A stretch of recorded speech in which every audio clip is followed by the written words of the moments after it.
Un cordiale buongiorno a tutte le ascoltatrici e a tutti gli ascoltatori da Giulio Cainarca e ben trovati all'appuntamento con la rassegna stampa. È martedì 23 dicembre e vediamo subito le prime pagine dei giornali. Due i fatti messi in primo piano dal Corriere della Sera. Innanzitutto, in taglio alto, terzo episodio di terrorismo islamico in Francia, furgone nel giro di pochi giorni, furgone sulla folla, attacco in Francia, secondo i testimoni invocava Allah. Un attacco al mercato di Natale a Nantes, in Francia, un furgone contro la folla.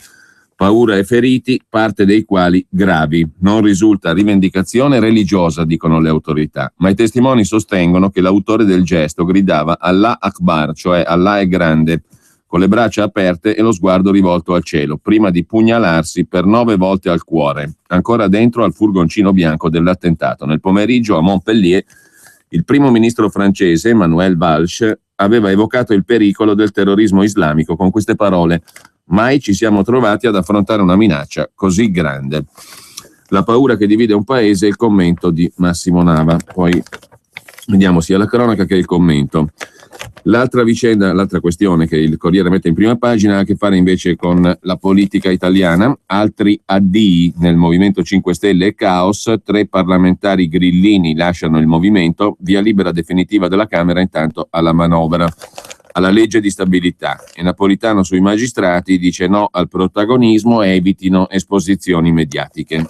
E sempre dalla prima pagina del Corriere della Sera, un piano neofascista, delitti politici e bombe. L'obiettivo dei neofascisti che volevano rifondare ordine nuovo era di riportare il paese nel terrore degli anni 70, colpendo politici e magistrati. E il quadro dell'operazione Aquila Nera, 14 arresti, l'indagine della Procura dell'Aquila. Su questo vedremo poi diversi articoli, mentre fa titolo oggi, sul Corriere non solo, sugli altri quotidiani pure. La Stampa, per esempio, di Torino ci apre la sua prima pagina: la requisitoria del Papa contro le 15 malattie della curia e contro la burocrazia vaticana.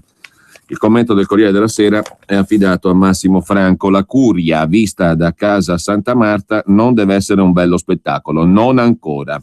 L'antropologia ecclesiastica che il Papa ha evocato ieri ha qualcosa di inquietante, scrive Massimo Franco, il notista politico e vaticanista pure del Corriere della Sera. Le parole usate sono state sorprendenti per la loro durezza e crudezza. Che Francesco sia costretto a parlare così alla sua burocrazia, a quasi 2 anni dall'inizio del pontificato, segnala una miscela di fastidio e di amarezza e conferma la difficoltà a cambiare la mentalità curiale. Le 15 malattie elencate davanti ai porporati romani suonano come atto d'accusa contro un modo di essere del Vaticano. Poi c'è la questione dell'indagine sulla mafia romana, con tutte le polemiche relative alla formulazione dell'accusa di mafia stessa. In ogni caso, ieri è toccato al prefetto Pecoraro difendersi. Non conoscevo Buzzi, ha detto il prefetto Pecoraro, anche questo poi lo vediamo meglio. Infine si chiude col Jobs Act, licenziamenti disciplinari decide l'azienda, si potrà evitare il reintegro deciso dal giudice pagando un indennizzo più alto. Primo decreto attuativo sul Jobs Act, tra le novità l'opzione aziendale per i licenziamenti disciplinari, ovvero l'impresa avrà la possibilità di superare il reintegro deciso dal giudice, pagando però un indennizzo più alto. Per i licenziamenti economici determinati dal cattivo andamento dell'impresa, l'indennizzo sale con la dimensione dell'azienda e diventa massimo oltre i 200 dipendenti. Resta da notare in prima pagina anche l'articolo di fondo firmato da Michele Ainis sulle leggi d'urgenza e l'eclissi della regola, vale a dire l'abuso dei decreti legge, che è una questione ormai vecchia, vecchissima. Il governo Renzi ne ha fatti 20 di decreti legge in 10 mesi, la media è in linea con quella dei predecessori, 22 Enrico Letta, 25 Mario Monti. L'abuso dei decreti è un tema classico, diciamo così, della politologia italiana. Il decreto è uno strumento di straordinaria necessità e urgenza, dice la Costituzione, e viene costantemente abusato. Ma vediamo subito, prima di passare agli altri quotidiani, la cronaca del Corriere della Sera da Nantes. L'ultimo attacco islamico al mercato di Natale in Francia. Un furgone sulla folla, come noterà Molinari, Maurizio Molinari sulla Stampa, Questa modalità di attacco è stata usata particolarmente da ultimo anche in Palestina. In ogni caso le autorità ripetono, scrive il corrispondente da Parigi del Corriere della Sera Stefano Montefiori, che non c'è alcuna rivendicazione religiosa, ma i testimoni hanno sentito un grido "Allah è grande". L'emozione in Francia è comunque enorme, perché per la terza volta in 3 giorni atti violenti sono sembrati, almeno in un primo momento, notare la cautela, essere legati al terrorismo islamico. Intorno alle 19, Sébastien S., 37 anni, si è gettato con l'auto sulla folla del mercatino di Natale, 17 feriti, dei quali 1 in pericolo di vita e 4 gravi. Una drammatica immagine scattata da un passante riprende l'attentatore con le braccia aperte e lo sguardo rivolto al cielo. L'uomo si è pugnalato poi per 9 volte al petto, ancora dentro al furgoncino bianco Peugeot Expert con il quale pochi istanti prima si era lanciato sui passanti. Nel pomeriggio a Montpellier il primo ministro Manuel Valls aveva evocato il pericolo del terrorismo islamico, dichiarando che mai ci siamo trovati ad affrontare una minaccia così grande. 3 azioni violente in 3 giorni. Sabato Bertrand Nosabanayo, 20 anni, francese di origini burundesi, è entrato nel commissariato di Joué-les-Tours, una città del centro della Francia, e ha ferito a coltellate un agente prima di venire ucciso dagli altri 2 poliziotti. Anche lui gridava "Allah Akbar", Allah è grande. Domenica sera a Digione un uomo di 40 anni, francese di origini algerino-marocchine, ha volutamente investito con la sua auto 13 persone su una strada vicino al commissariato, urlando anche qui "Allah Akbar" e dicendo poi in ospedale d'aver agito prima per i bambini della Palestina, poi per quelli della Cecenia. Il ministro dell'Interno Bernard Cazeneuve ha parlato dell'aggressore al commissariato di Joué-les-Tours come di una persona instabile.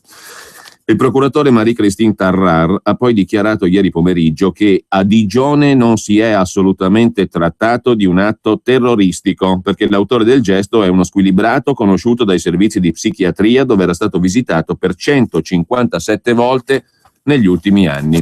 Complimenti, a maggior ragione se fosse così.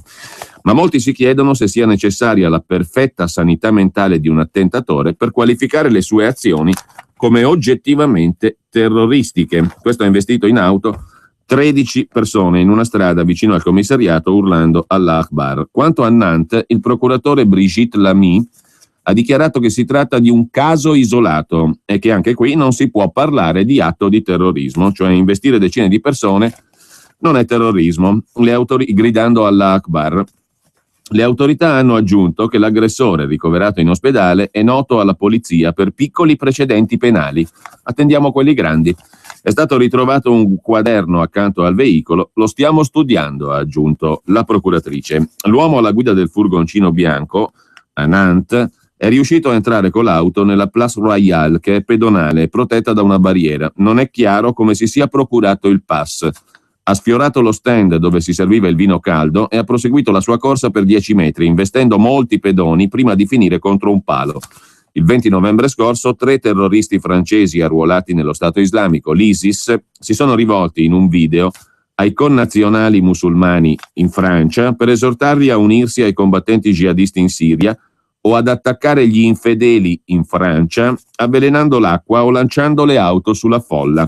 Guarda caso quello che è accaduto. Il governo francese esorta i cittadini alla vigilanza e allo stesso tempo cerca di evitare che atti violenti come quello di ieri sera a Nantes vengano automaticamente considerati islamisti, perché uno che grida "Allah Akbar" naturalmente non ha nulla a che fare con l'Islam.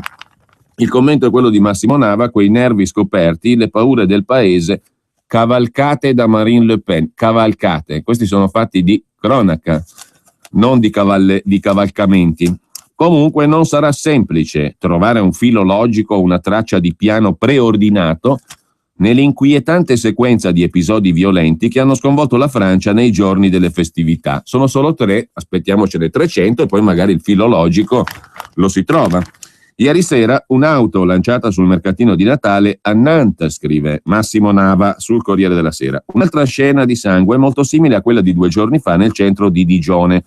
E poi l'assalto all'arma bianca, il terzo episodio, a un commissariato della periferia di Parigi. Non sarà semplice trovare un filo logico fra questi 3 fatti, perché in apparenza si tratta di atti isolati, Certo, sono tutti singolarmente atti isolati, compiuti da individui che si ritengono mentalmente squilibrati. Nemmeno gli investigatori francesi si avventurano a disegnare trame terroristiche collegabili al fanatismo islamico. Non si può ancora parlare di atto terroristico, ha detto il procuratore di Nantes. Ancora. Non si può ancora parlare, anche se in tutti gli episodi l'attentatore ha urlato o è stato sentito urlare Allah Akbar, Allah è grande.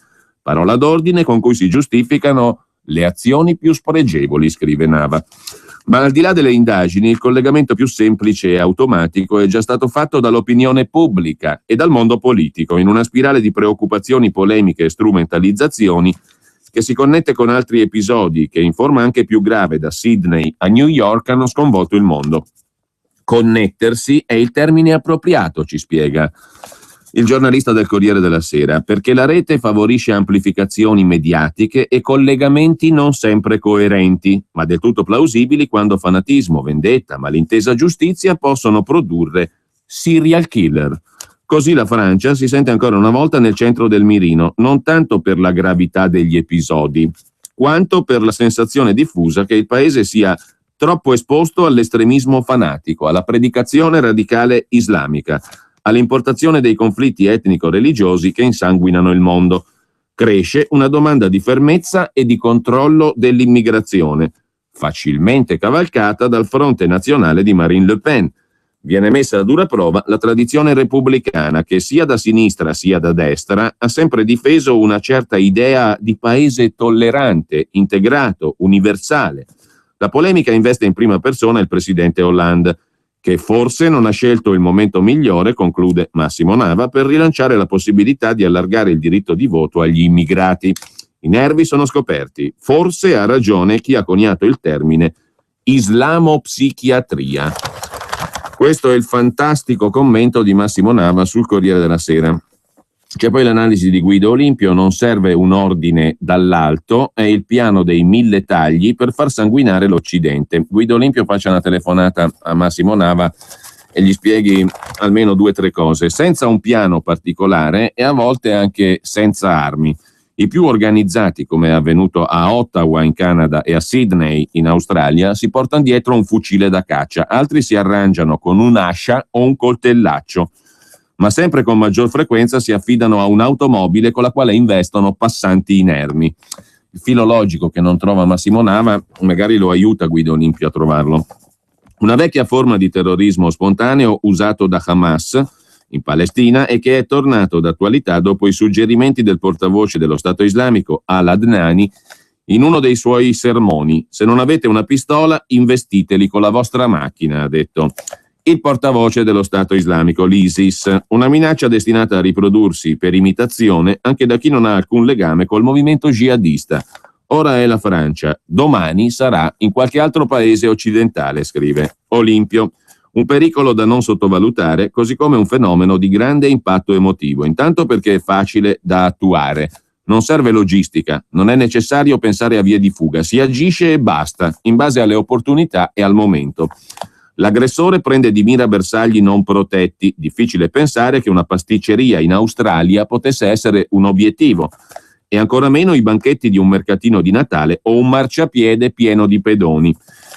Tra l'altro, ricorda il Corriere, il 22 ottobre scorso un convertito all'Islam uccide un soldato e assalta il Parlamento di Ottawa, in Canada. Il 14 dicembre un iraniano prende ostaggi in un caffè di Sydney, 2 morti. Il Corriere dimentica il 15 settembre, intorno alla metà di settembre, i 15 arresti, sempre in Australia, di un gruppo che aveva un progetto sempre ispirato, ma non c'entra nulla naturalmente l'Islam e il terrorismo islamico, un progetto di scendere per strada, acchiappare qualcuno a caso e tagliargli la gola, decapitarlo, filmarlo e metterlo su internet.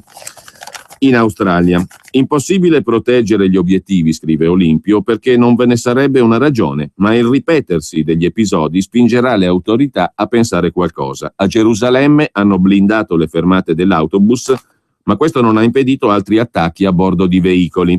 Ed è ancora più complicato individuare il profilo dell'aggressore. A volte è un evento personale a innescarlo. Non serve un ordine, perché non c'è nessuno a darlo esplicitamente. Alla base ci sono volontà, determinazione, odio. Quanto al movente, è ancora lui a trovarlo. Esistono 1000 pretesti per chi si è deciso a colpire. Poi vediamo anche come gli altri giornali inquadrano la questione. 3 attentati di questo genere in 3 giorni in Francia, mentre facciamo una piccola incursione nella cronaca locale del Corriere della Sera milanese, perché ci sono i precari della provincia accampati nel palazzo provinciale, a Palazzo Isimbardi, occupazione permanente dei lavoratori della provincia. Prima si sono incatenati e poi la tendopoli. Il sindaco Pisapia ha provato a rassicurare i dipendenti sul loro destino, ma in aula è occupazione permanente. Gli occupanti allestiscono tendopoli per la notte. I dipendenti sulle brandine nell'aula del Consiglio, lo striscione del coordinamento precari che firma l'azione di protesta e viene esteso nell'aula. Resteremo qui per le feste, nessun brindisi, solo lacrime, dicono i dipendenti che si dichiarano senza lavoro né certezze. Ci sentiamo tutti in scadenza. Transizione difficile col rischio di improvvisare, il commento di Marco Cremonesi. La provincia di Milano non esiste più, oggi per l'ultima volta riunirà la sua giunta. Dalle ceneri del vecchio ente provinciale nascerà la città metropolitana, la Grande Milano come si è preso a chiamarla. L'ente eleggerà il suo sindaco e il suo consiglio a suffragio universale, però con questo le certezze finiscono, perché prima del giorno delle elezioni per la Grande Milano i passaggi sono da incubo politico, amministrativo, burocratico. L'area della città metropolitana andrà divisa in zone omogenee o municipalità. In pratica i 134 comuni della defunta provincia di Milano andranno fusi e divisi in un numero ancora indefinito, 6, 8, 20, di zone omogenee, Milano inclusa. Non ci vuole un veggente per immaginare che il ridisegno richiederà non anni, ma forse decenni. Ve lo immaginate il Consiglio Comunale di Milano decidere il proprio smembramento o quello di Sesto San Giovanni sancire l'accorpamento a Cinisello? Roberto Caputo, ex consigliere provinciale, lo dice, è una pura chimera. Il problema dei precari vecchi e nuovi, la legge Del Rio prevede la smobilitazione del 30% dei dipendenti della città metropolitana e del 50% di quelli delle province, anche se la legge di stabilità garantisce loro il posto ma non si sa come. In realtà non è un problema solo dei precari, conclude Cremonesi, è un problema di amministrazione. 2 esempi. Che fine faranno le 3.600 richieste di autorizzazione ambientale che erano state depositate alla provincia di Milano? Chi seguirà le pratiche non dilazionabili della viabilità per l'Expo 2015? Sono decenni che si parla di abolire le province, peccato che la loro scomparsa sembri figlia dell'improvvisazione, scrive Cremonesi. Sono 60 i precari che rischiano di essere lasciati a casa già a partire dal 31 dicembre, 560 i dipendenti della provincia di Milano che hanno un contratto precario, 1.700 il totale dei dipendenti della provincia di Milano tra assunti a tempo indeterminato e precari.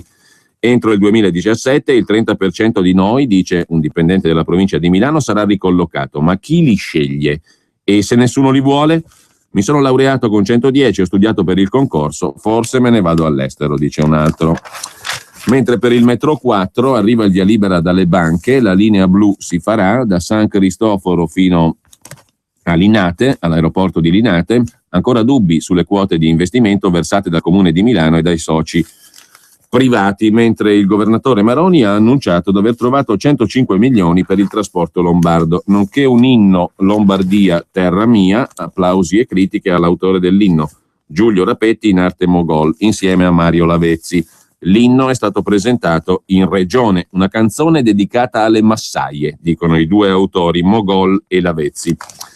Il testo è Lombardia, Lombardia, grande terra mia, terra piana e montana, gente forte senza una bugia. La musica, archi e qualche riff di chitarra elettrica per rendere la melodia un po' più rock, come aveva chiesto il governatore.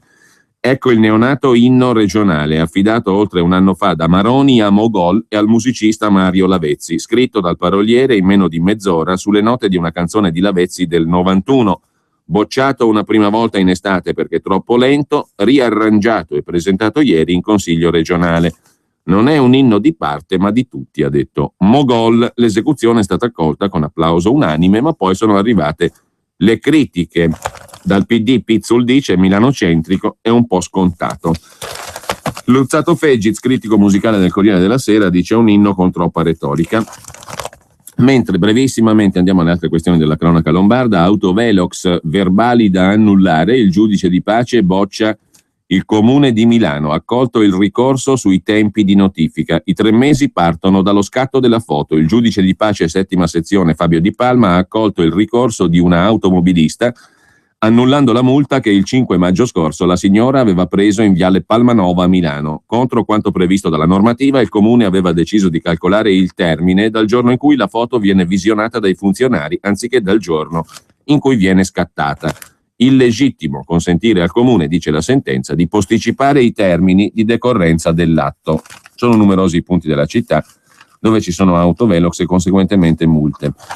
Infine, sempre dalla cronaca lombarda del Corriere della Sera, la cellula dei neofascisti, l'operazione L'Aquila di ieri con 14 arresti, poi ne leggeremo meglio. C'è anche una derivazione milanese dell'indagine, riunioni dall'archeologo, progetti di attentati, la cellula dei neofascisti, inchiesta dei carabinieri, il covo in viale Tunisia 42 a Milano, 11 persone in carcere, 3 ai domiciliari, operazione del ROS dei carabinieri e della Procura dell'Aquila contro l'estrema destra eversiva.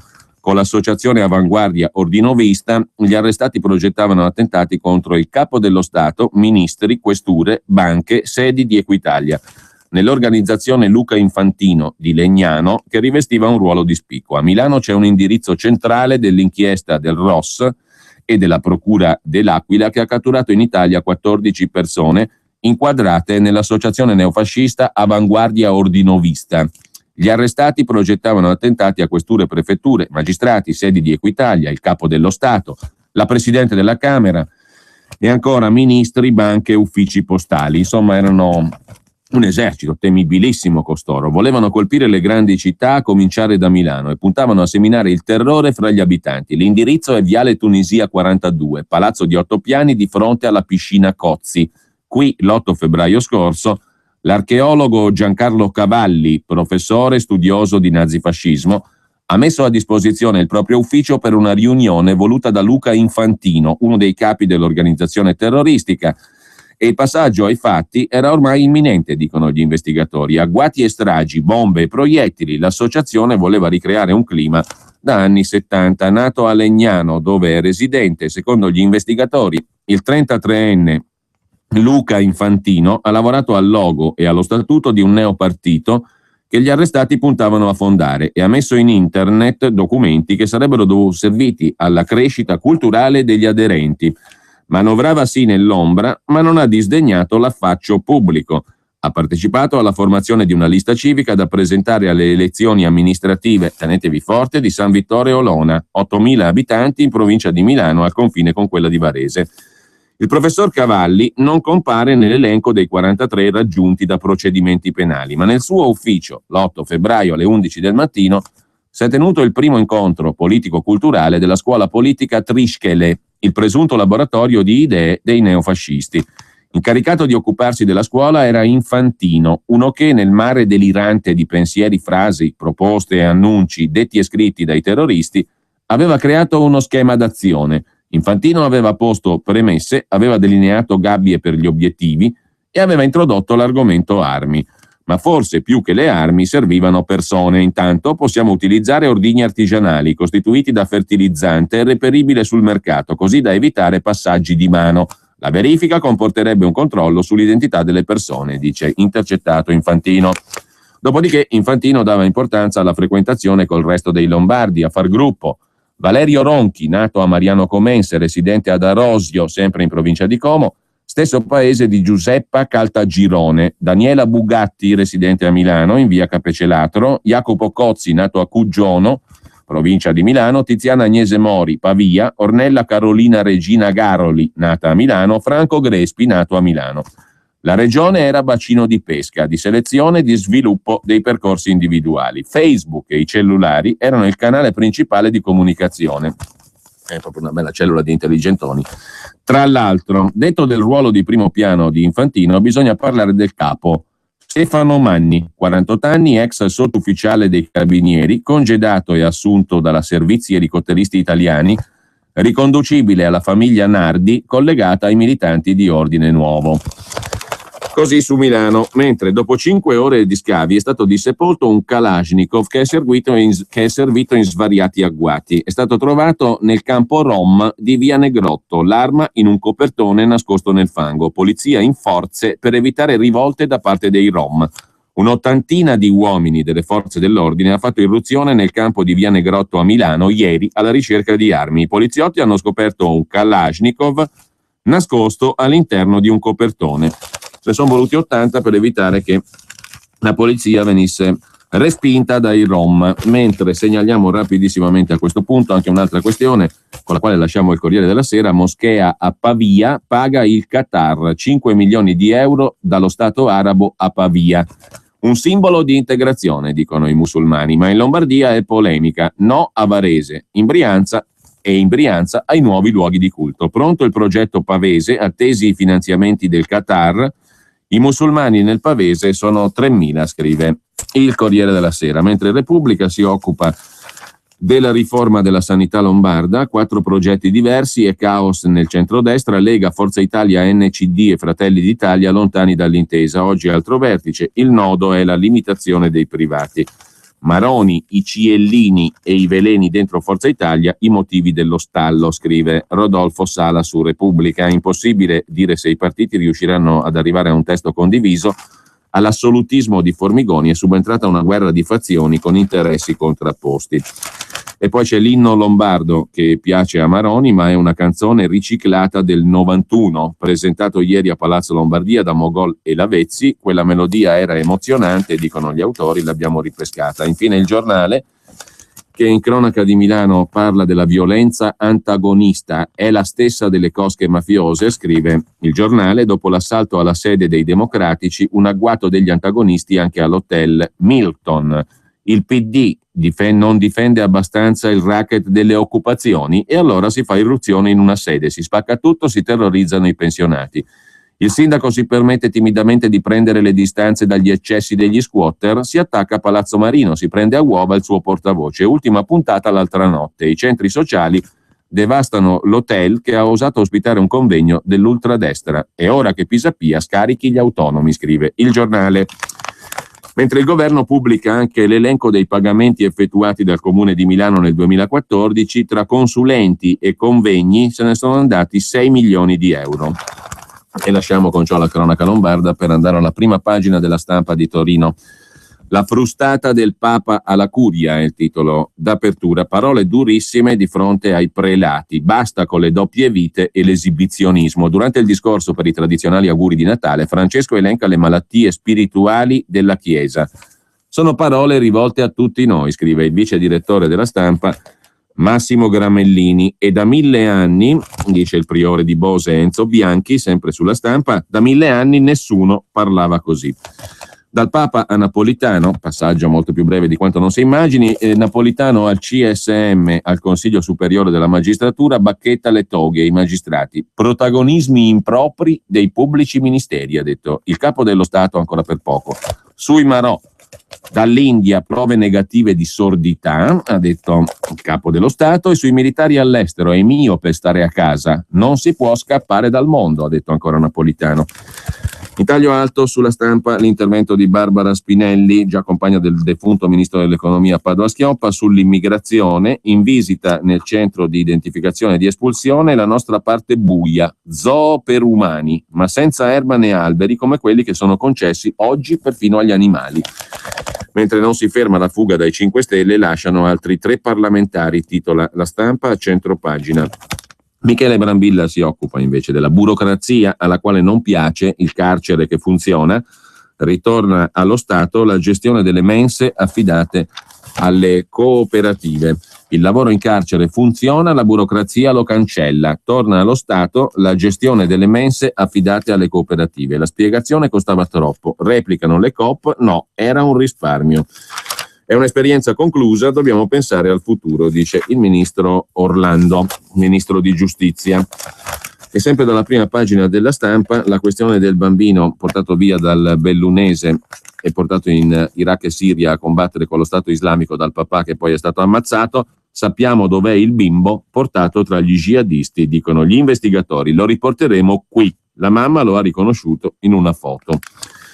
Ma la foto di prima pagina della Stampa è quella di Nantes in Francia e incubo terrorismo, attacco a Nantes con l'auto sul mercatino di Natale, 10 i feriti. Allah Akbar, scrive Paolo Levi da Parigi per il quotidiano torinese. Allah è grande. Dopo Digione, Nantes. C'è anche Joël Letour con l'attacco al commissariato di polizia, per essere precisi, che fa 3 in 3 giorni. La Francia comincia ad avere paura, scrive Levi. Ieri c'è stato il secondo attentato in 2 giorni, il terzo in 3 giorni a essere precisi, con auto sui passanti, e il secondo con auto, l'altro era invece il tizio che è andato ad accoltellare agenti nel commissariato di polizia, sempre gridando Allah Akbar. Per quanto riguarda gli attacchi in auto, sono 2 in 2 giorni e tutti e 2 i conducenti hanno lanciato il grido degli islamisti, Allah è grande. Se a Digione domenica si era parlato di uno squilibrato e la polizia ieri ha escluso la pista terroristica, la replica di ieri a Nantes fa scattare l'allarme rosso. Il presidente Hollande chiede estrema vigilanza. Il premier Valls dice che il rischio terrorismo islamico non è mai stato così alto. A Nantes ieri sera il terrore è arrivato col camioncino bianco che si è lanciato contro la folla al mercatino di Natale. L'assalitore ha poi tentato il suicidio. Primo bilancio, 11 feriti, di cui 5 in modo grave. Caso isolato, non possiamo parlare di terrorismo, commenta a caldo il procuratore di Nantes. Per il quotidiano Ouest France, che cita la testimonianza di diversi presenti e di un poliziotto, poco prima di schiantarsi contro il chioschetto del vin brûlé, l'uomo avrebbe gridato Allah Akbar. Appena l'altro ieri, analogo episodio ha terrorizzato Digione. Un uomo con problemi psicologici gravi a bordo di una Renault Clio ha investito 13 passanti, 2 feriti gravi, in diversi angoli della città, gridando anch'egli Allah è grande. E sempre lo stesso slogan ha usato il giovane convertito all'Islam che venerdì si è presentato in commissariato a Joué-les-Tours, nel centro della Francia, accoltellando 3 poliziotti. Sul suo profilo Facebook, il ventenne originario del Burundi, poi abbattuto dagli agenti, aveva pubblicato il giorno prima la bandiera dei terroristi dello Stato islamico, l'ISIS. Serve estrema vigilanza, ha detto il presidente Hollande. Il rischio terrorismo islamico non è mai stato così elevato, aggiunge il premier Valls. E sempre dalla Stampa c'è il commento di Maurizio Molinari da Gerusalemme: jihad con ogni arma possibile, come gli estremisti palestinesi. In Israele decine di casi analoghi. La Car Intifada, l'intifada attraverso l'automobile, gli attacchi con le automobili, ha fatto scuola, scrive ancora Cremonesi. Con le auto lanciate contro i civili a Digione e a Nantes, la Car Intifada palestinese diventa un modello da imitare nelle strade francesi ed europee. I 13 passanti feriti a Digione e i 10 nel mercato natalizio di Nantes hanno in comune il fatto di essere stati provocati da vetture ad alta velocità, guidate da uomini che gridavano Allah Akbar, Allah è il più grande, in maniera analoga a quanto fatto sabato nel centro di Joué-les-Tours da parte di un immigrato convertito all'Islam mentre si lanciava col coltello contro un agente di polizia. Si tratta, scrive Molinari, di una ripetizione del metodo di attacchi contro i civili israeliani che da fine agosto hanno visto singoli palestinesi adoperare auto, trattori, coltelli, asce, uccidendo 8 persone, inclusa una bambina di 3 mesi. La dinamica dell'emulazione evoca i, virgolette, lupi solitari islamici che si richiamano ai sanguinari mozzateste del califfo al-Baghdadi, perché la trasmissione del metodo di attacco avviene, anche nel caso della Car Intifada, attraverso il web, in particolare i social network. Immagini, volti e motivazioni dei militanti palestinesi autori delle azioni ad alta velocità contro i passanti di Gerusalemme, Gush Ezion e Tel Aviv si sono infatti diffuse rapidamente sul web, offrendo un esempio di attacchi a bassa intensità per quei lupi solitari europei non ancora intenzionati a seguire il califfato sul sentiero di crimini più efferati. Se la Car Intifada europea è un'indubbia novità, si innesca su qualcosa di più consolidato, scrive ancora Molinari. Il contagio di violenza che dal Medio Oriente arriva in Francia.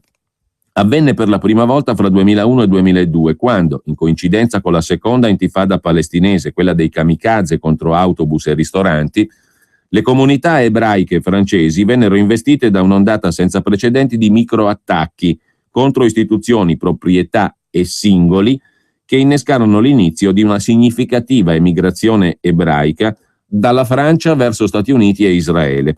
Anche perché il 13 febbraio 2006 l'uccisione del 24enne Ilan Halimi, sequestrato e torturato per 3 settimane, aggiunse shock alla paura collettiva, e in occasione del più recente conflitto estivo a Gaza il contagio si è ripetuto nelle vie di Parigi, quando a metà luglio alcuni gruppi di estremisti franco-musulmani hanno sfidato il bando delle autorità con azioni di vera guerriglia urbana.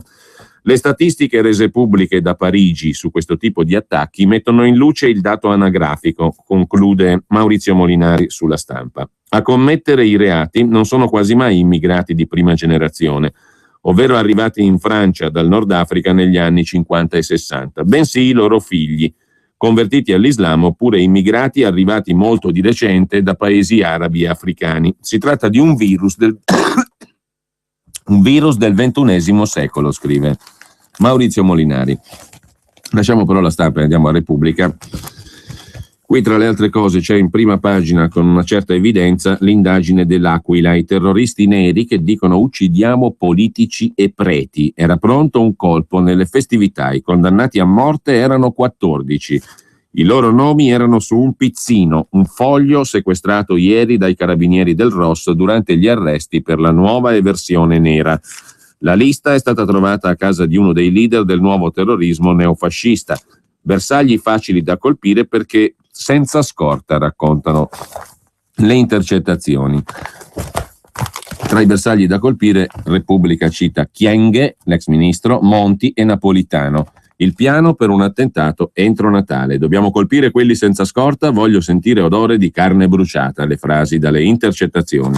Impicchiamo Del Turco, chissà perché Ottaviano Del Turco, e i Kalashnikov diventano caramelle.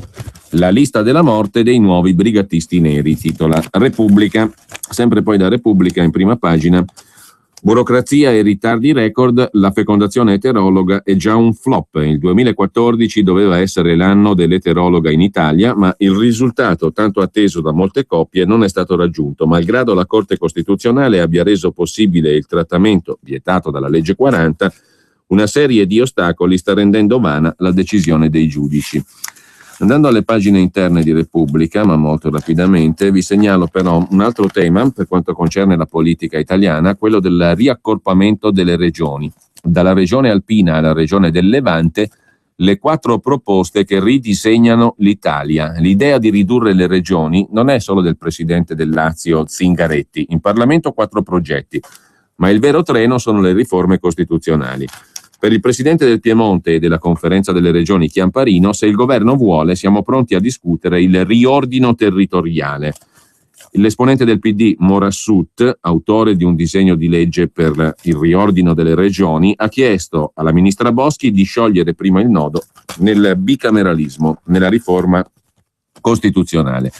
E la Repubblica mette a pagina 9 uno specchio di ipotesi con 12 macro regioni, Val d'Aosta più Piemonte più Liguria, Lombardia rimane per conto suo, poi la regione Triveneto, Veneto, Friuli, Venezia Giulia, Trentino Alto Adige, Emilia Romagna più provincia di Pesaro, poi abbiamo la regione Adriatica, Abruzzo più province di Macerata, Ancona, Rieti, Ascoli, Isernia, la regione Appenninica, Toscana, Umbria e provincia di Viterbo, la Sardegna ovviamente sta per conto suo, essendo un'isola, la regione di Roma Capitale, Roma più provincia di Roma, e poi la regione Tirrenica, che comprende Campania più le province di Latina e Frosinone.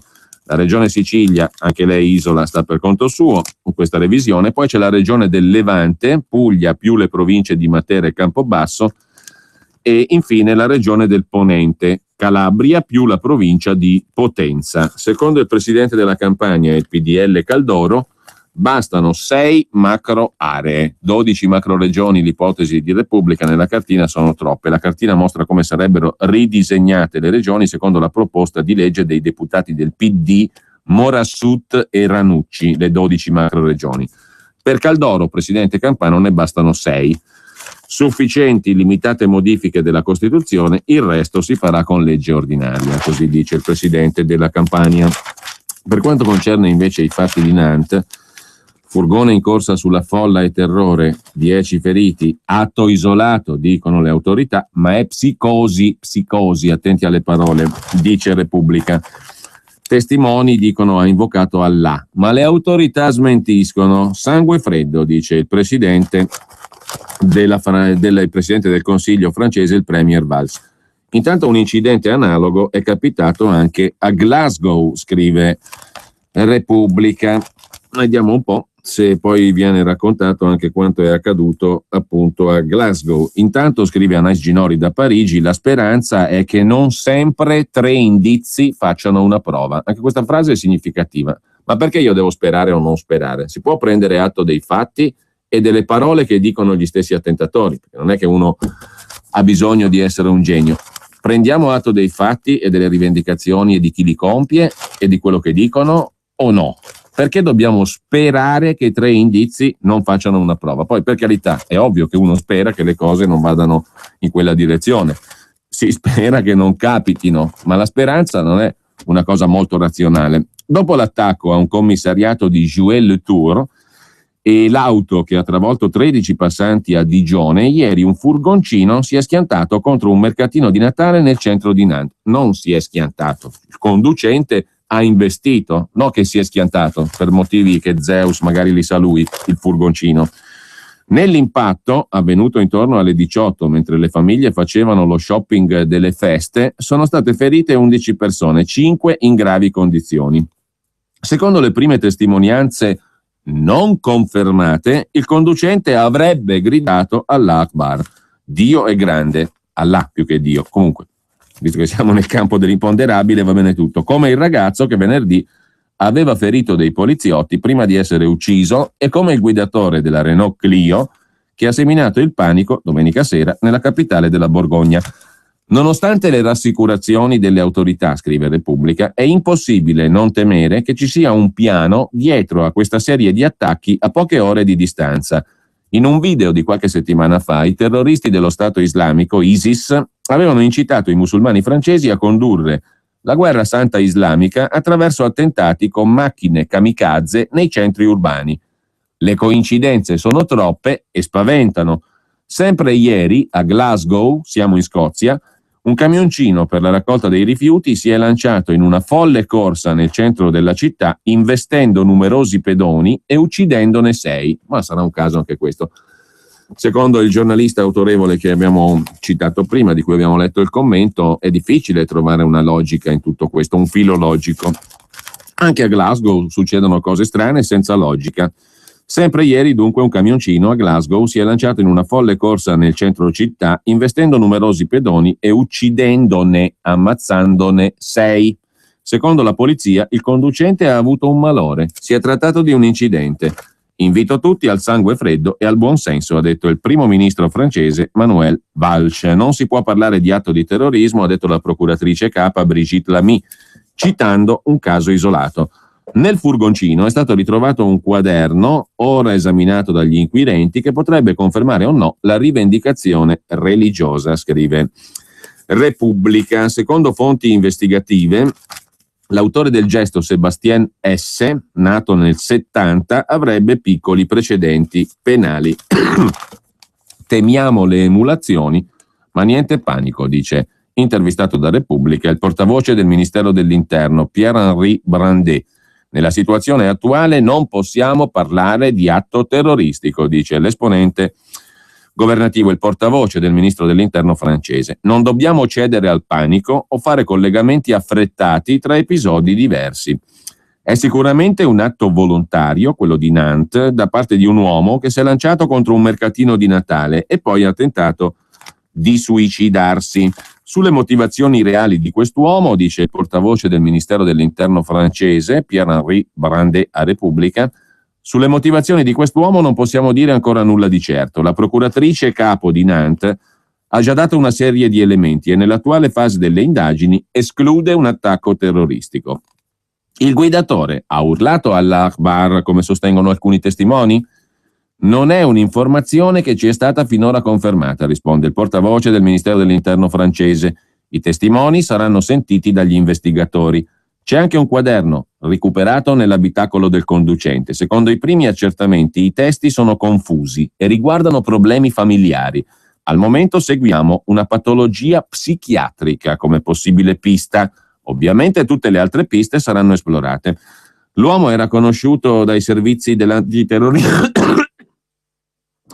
Dai servizi dell'antiterrorismo? Era noto alle autorità per fatti di piccola delinquenza. Non sappiamo altro, risponde il portavoce del Ministero dell'Interno francese. Ed è appunto l'obiettivo dell'indagine appena cominciata. L'uomo è attualmente ricoverato in condizioni gravi, non potrà essere subito interrogato. Stiamo assistendo a episodi gravi negli ultimi 3 giorni, ma bisogna mantenere il sangue freddo e non trarre conclusioni affrettate. Ovviamente è una preoccupazione il fenomeno della emulazione. Certo, perché se io vedo uno che si schianta, che prende un'auto o un furgone e si schianta contro la folla, mi viene voglia di emularlo, no? Sono normale se ragiono così. Il fenomeno dell'emulazione ovviamente è una preoccupazione, dice il portavoce del Ministero dell'Interno, ed è per questo che chiediamo a tutti di non cedere al panico. Ci può essere anche quella che i criminologi chiamano la legge delle serie. È per questo che dobbiamo reagire in modo sereno e aspettare che l'inchiesta faccia luce su quello che è davvero successo. La legge delle serie, che vorrà dire? È possibile rafforzare le misure di prevenzione contro questi attacchi? Siamo già in una fase di vigilanza estrema, in particolare nei luoghi pubblici e durante le feste, ma la prima cosa è dare una risposta serena rispetto a episodi che possono avere un impatto emotivo molto forte sulla popolazione. Così il portavoce del Ministero dell'Interno francese Pierre-Henri Brandet, intervistato da Repubblica, che lasciamo per andare a dare un'occhiata invece a tutt'altro argomento, perché in tutto ciò è stata approvata anche la finanziaria, la legge di stabilità, e se ne occupa in dettaglio Italia Oggi. A pagina 22 e seguenti avete tutti gli interventi, dall'aumento dell'IVA al ravvedimento operoso e tutto il resto. Una bomba a orologeria fiscale nella legge di stabilità 2015, scrive Italia Oggi in prima pagina. L'IVA aumenterà di 3 punti percentuali in 3 anni per quanto riguarda l'aliquota del 10% e di 3,5 punti fino al 25,5% in 3 anni per l'aliquota ordinaria del 22%, se non si troveranno provvedimenti normativi che assicurino gli stessi effetti sui saldi di finanza pubblica attraverso maggiori entrate o risparmi di spesa, vale a dire 10 miliardi in 2 anni, 2016-2017. La clausola di salvaguardia fa capolino nella legge che, con l'articolo unico, il maxi emendamento composto di 735 commi, frutto appunto del maxi emendamento approvato al Senato della Repubblica, sarà oggi definitivamente varata dalla Camera dei Deputati ed entrerà in vigore il 1° gennaio prossimo. Tra le altre novità di carattere fiscale, il raddoppio delle aliquote per le rivalutazioni di terreni e partecipazioni e l'allargamento del ravvedimento operoso e del reverse charge, cioè l'inversione contabile dell'IVA estesa anche alla grande distribuzione. Imposta acquisita direttamente dall'erario nelle operazioni effettuate invece con enti pubblici. Questo per quanto riguarda la legge di stabilità, poi magari entriamo un pochino più in dettaglio, ma intanto c'è anche da segnalare in prima pagina su Italia Oggi l'articolo del direttore Pierluigi Magnaschi, tutti i talk show uniti nel nascondere la contestazione della CGIL ad D'Alema, che è stato contestato duramente dai manifestanti CGIL che partecipavano allo sciopero generale indetto da CGIL e UIL che si è svolto a Bari.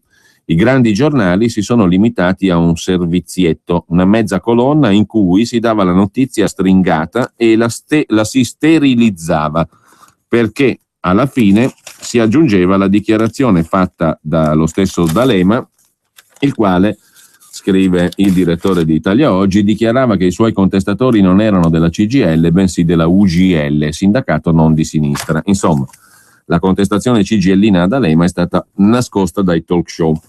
Mentre l'Unità ritornerà in edicola a fine febbraio, la gestione è quella dell'editore Veneziani, che ha attività in tutt'altre pubblicazioni di carattere gossiparo, diciamo così, Vero TV, Top, Stop, Miracoli e alcuni altri mensili sono pubblicati dall'editore Guido Veneziani, che è l'editore che ha messo sul piatto 10 milioni per il salvataggio del quotidiano L'Unità, che torna in edicola a fine febbraio.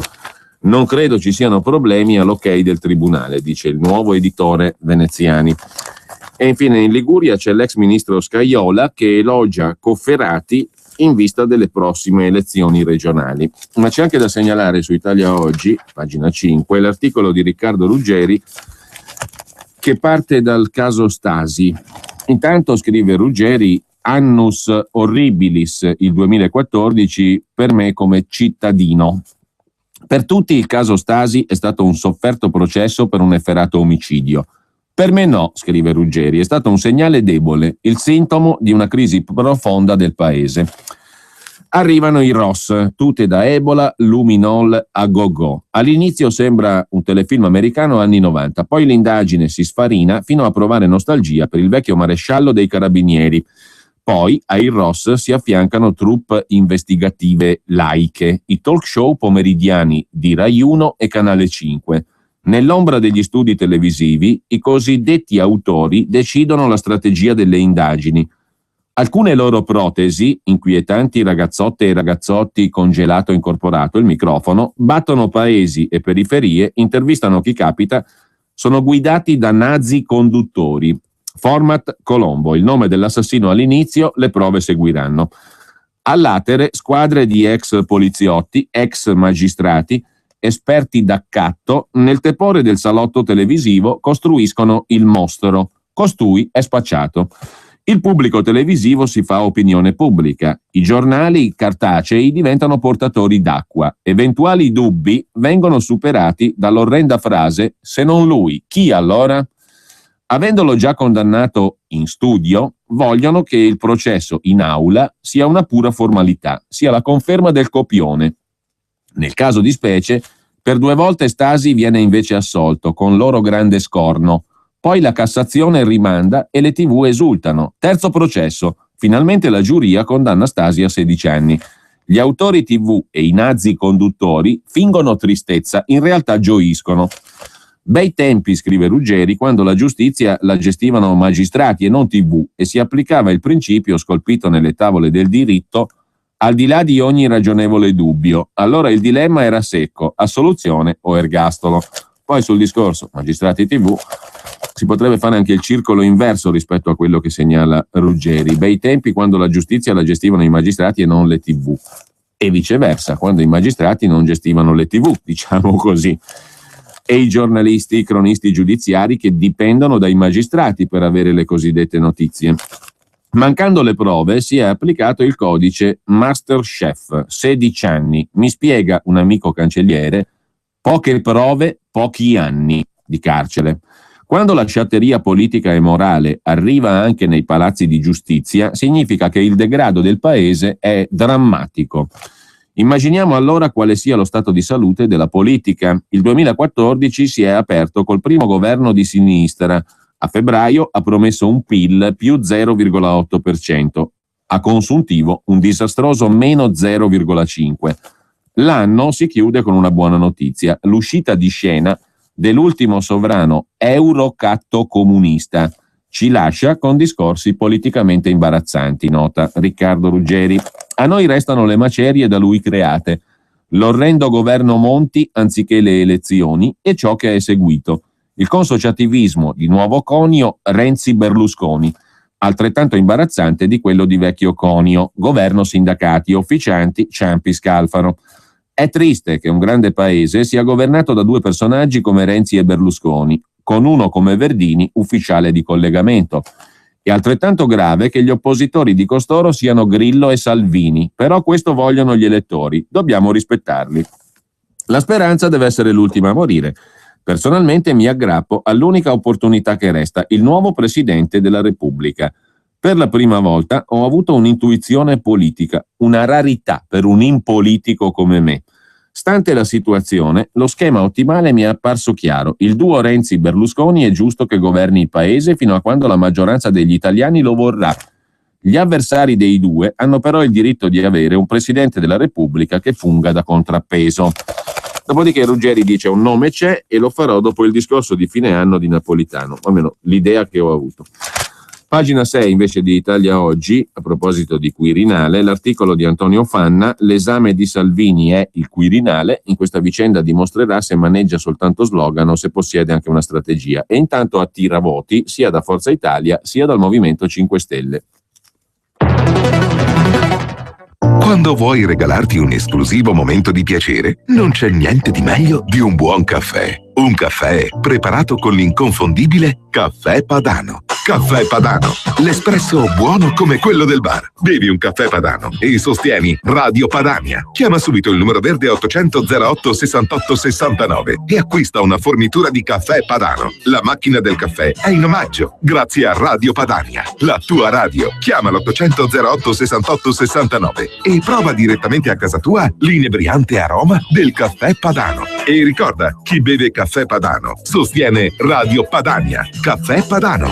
Mai assaggiato un espresso così? Vuoi trovare nylon, Delrin, PVC, plexiglass, gomma, Vulcolan, neoprene, silicone? Prova la Sargom. Se non lo trovi alla Sargom, dove lo trovi? Sargom, dal 1968 a Brescia. Articoli gomma plastica tecnico-industriali. Sargom, dal 2008 a Rodengo Saiano Brescia. Punto di riferimento articoli gomma plastica tecnico-industriali. Sargom, via Gaetano Bertoli 15, Rodengo Saiano, Brescia. Telefono 030 31 77 41. Grazie Brescia, da Sargom. Missione possibile, il trasloco della tranquillità. Se devi traslocare, la missione è possibile. Grillo Antonino Traslochi. Scopri tutti i nostri servizi su www.grilloantonino.it. Vuoi acquistare o vendere un'azienda? Cerchi un partner o un socio finanziatore per sviluppare la tua attività? Cogefin da 30 anni opera con successo nelle intermediazioni commerciali, artigianali, industriali in Italia e all'estero. Vendere, acquistare un'azienda è una scelta importante. Chiamaci 02 32 72 448 o visita il sito cogefin.com. Ladri e rapine? Chiama Sicurbet e installa Dialogos. Telefono 389 11 89 705. Antifurto senza fili o videocontrollo da 980 euro netti. Chiama il numero 389 11 89 705. Prima è meglio che dopo. Sicurbet 389 11 89 705. Nella casa del futuro l'energia è pulita e la tecnologia diventa amica dell'ambiente. Laghi Alpini SRL propone a Busto Berolfo villini singoli e bifamiliari in classe A+, con costi energetici quasi azzerati. Una sintesi perfetta tra estetica, comfort ed efficienza per regalare agli acquirenti il sogno di un'abitazione veramente ecocompatibile. Per informazioni 0331 070 766 laghialpinisrl.it. Per la tua pubblicità su Radio Padania Libera, chiama il numero 02 66 23 44 22. Che tempo farà? Le previsioni meteorologiche di Radio Padania Libera. Buongiorno, dal centro geofisico prealpino vi parla Paolo Valisa. Vediamo la situazione.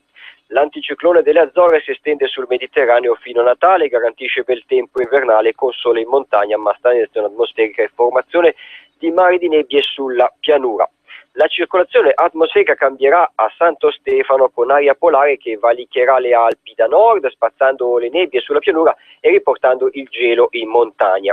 Intanto le previsioni per oggi: dalle Alpi alla fascia pedemontana ben soleggiato e mite, sulla pianura padana cieli grigi sotto nebbie o nube stratificate e più freddo, con cielo sereno, brinate all'alba, marcata inversione termica sulle prealpi.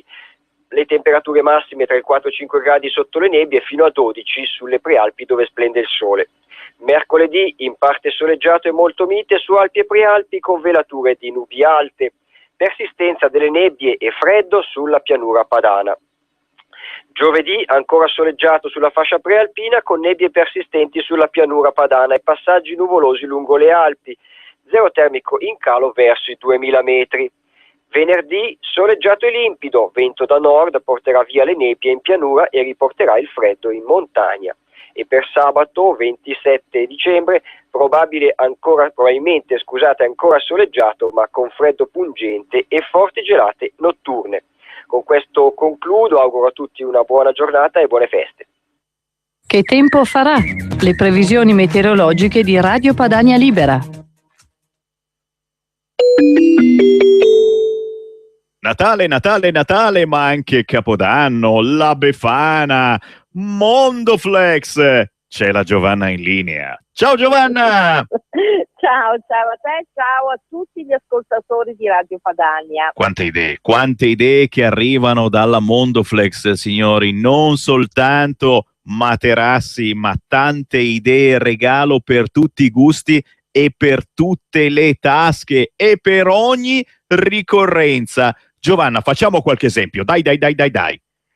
Sì, è vero, perché sai, la Mondoflex la conoscono come reti e materassi, che è comunque il nostro punto di forza, insomma, il nostro fiore all'occhiello. Però io voglio ricordare che la Mondoflex abbiamo tutto quello che serve per stare bene. Vuoi qualche idea regalo? Abbiamo per esempio dei caldissimi plate, abbiamo dei bellissimi piumini d'oca, ma poi noi abbiamo tutto, abbiamo divani, poltrone, letti. Alla Mondoflex trovi proprio tutto quello che serve per stare comodi. Un regalo che costi poco, ma che sia fatto col cuore e soprattutto tenga caldo come un dolce plate magari per il nonno o la nonna. Giovanna, subito i contatti, le sedi della Mondoflex da visitare anche in questi giorni per trovare il regalo giusto al prezzo più che giusto. Sicuramente, allora la nostra sede qui a Treviolo in via Santa Cristina, e ti ricordo che qui sono 5.000 metri dedicati al riposo, ma poi è proprio bello venire qua.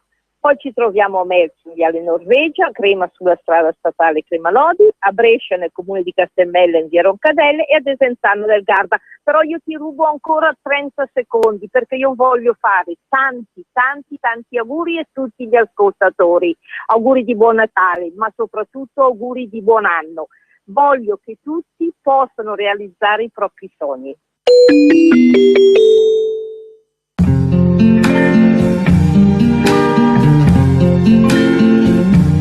I see trees of green, red roses too. I see them bloom for me and you. And I think to myself,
what a wonderful world.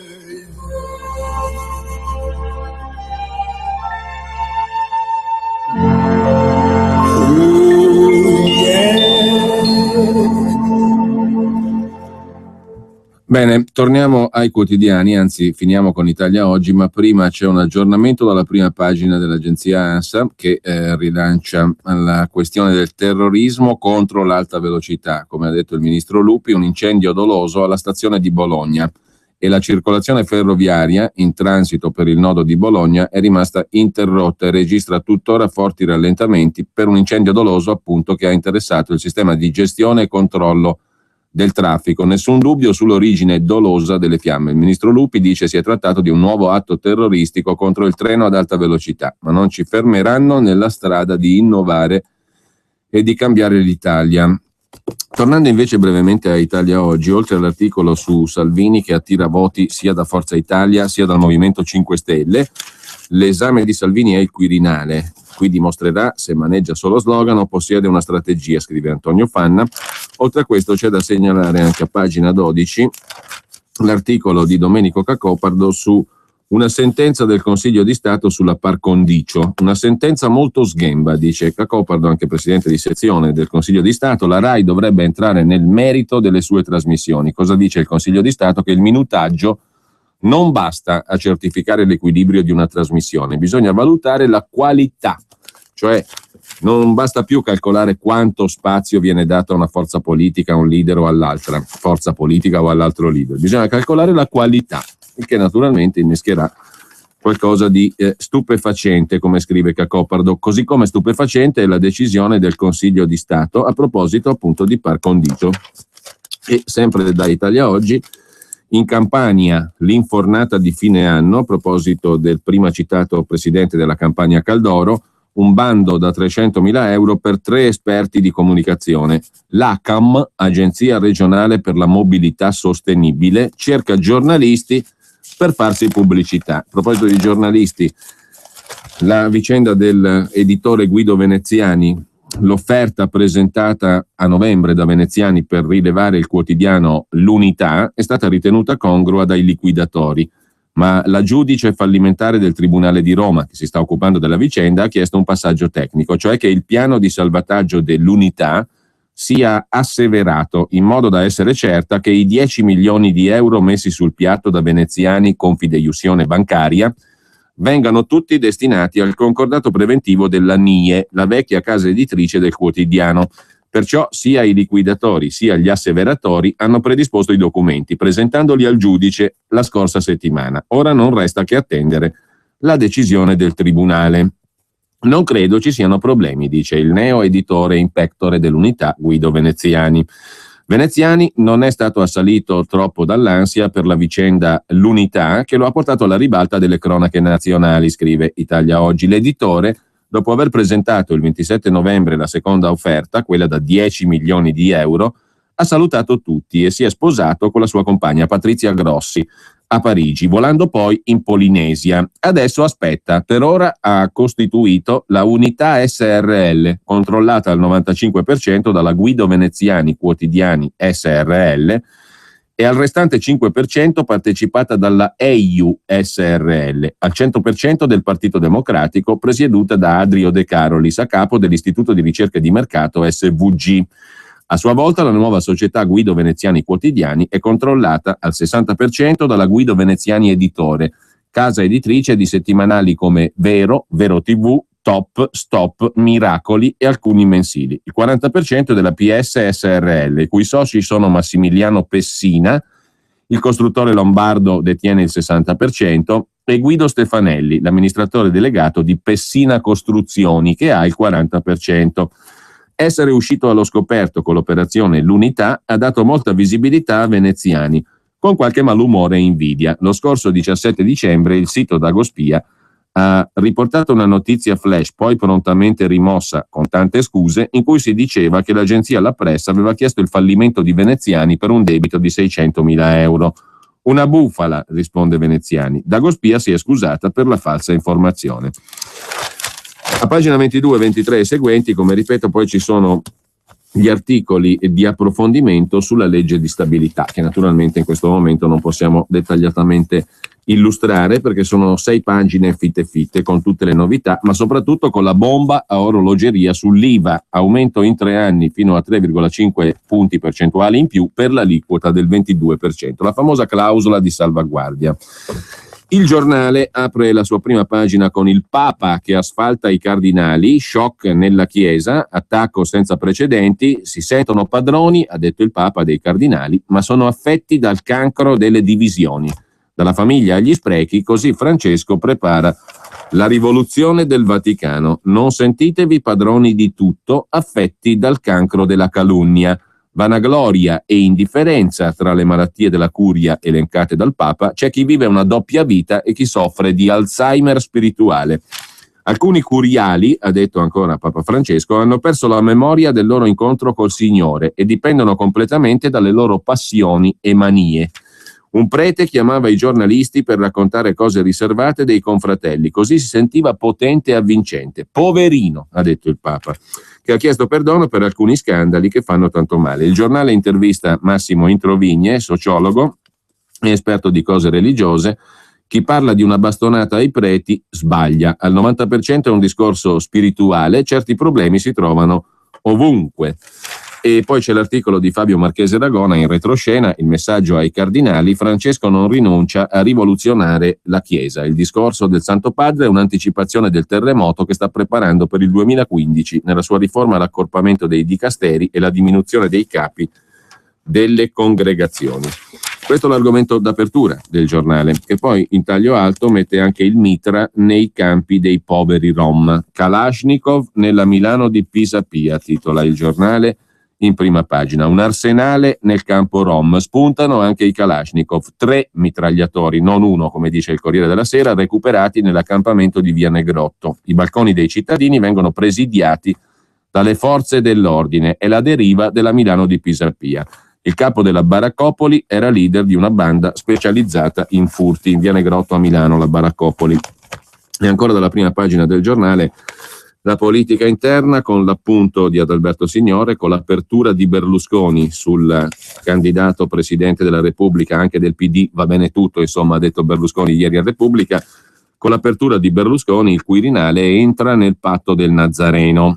E poi sul Natale il commento di Vittorio Feltri: ma che serenità, Natale è un incubo di tombole e di cene. E sempre in prima pagina sul Giornale l'articolo di fondo firmato da Nicola Porro contro Milena Gabanelli, che ha fatto domenica sera una nuova puntata di Report. Si tratta di pezzi televisivi molto ben fatti, scrive il vice direttore del Giornale e a sua volta conduttore di una trasmissione su Rai 2, Virus. Il caso Gabanelli ci serve da spunto. In questa marmellata in cui definirsi di destra o sinistra sembra superato e proclamarsi liberali appare scontato, Milena Gabanelli ci aiuta a capire che così non è. Una delle tesi di Report, semplificando molto, è che alcuni marchi del lusso, perché Gabanelli si è occupata di Gucci domenica sera, alcuni marchi del lusso vengono venduti a prezzi troppo alti rispetto al costo delle materie prime utilizzate. La colpa è dell'avidità. Se una giacca impiega poche decine di euro in tessuti e manodopera diretta, perché venderla a 2.000 euro e farla in Cina? Gli austriaci, non quelli di oggi, ma i grandi economisti, ci hanno spiegato nel Novecento che questa è la differenza tra un liberale e un socialista. Una difesa liberale del prezzo ingiusto è l'oggetto dell'articolo di Nicola Porro, ma poi nelle pagine interne il Giornale attacca Milena Gabanelli e Report perché spara su Gucci. Le borse fatte dai cinesi, ha documentato Report. La Maison Gucci replica falsità. Dopo Moncler e Prada, nel mirino della Gabanelli finisce l'azienda toscana che ribatte: noi difendiamo il Made in Italy. Dal Giornale passiamo alla prima pagina del Fatto Quotidiano. Qui spunta un altro nome di presidente possibile della Repubblica, Sabino Cassese, autore ieri dell'articolo di fondo che abbiamo doviziosamente letto sul Corriere della Sera, perché quell'articolo, scrive il Fatto Quotidiano, è un'autocandidatura al Quirinale tramite il Corriere della Sera. Cassese, Sabino, il professore diventato renziano che non dispiace a Berlusconi.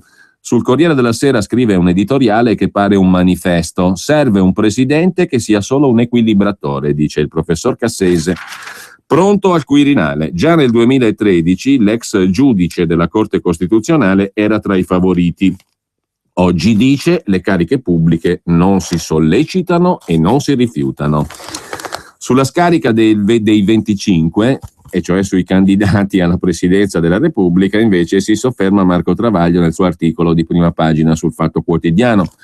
Siccome è sommamente inopportuno fare nomi per evitare di bruciarli, scrive Travaglio, la rosa degli aspiranti al Quirinale citati nell'ultima settimana è estremamente succinta. Appena 25 candidati. In ordine alfabetico li elenca Travaglio. Amato Giuliano è il prediletto di Napolitano e Berlusconi, infatti ha 2 pensioni. Potrebbero essergli fatali l'inesperienza politica, ha avuto solo 76 incarichi, e la tenera età, appena 76 anni. Cassese Sabino, leggermente più maturo, 79 anni, piace molto a Re Giorgio e soprattutto all'infanto Giulio. L'altra sera sparava cassate da Floris. Ieri ha scritto sul Corriere che il nuovo presidente tornerà al modello einaudiano. Tradotto, se eleggete me non rompo i coglioni, dove mi mettete sto, soffre, con l'apostrofo, soffre parecchio.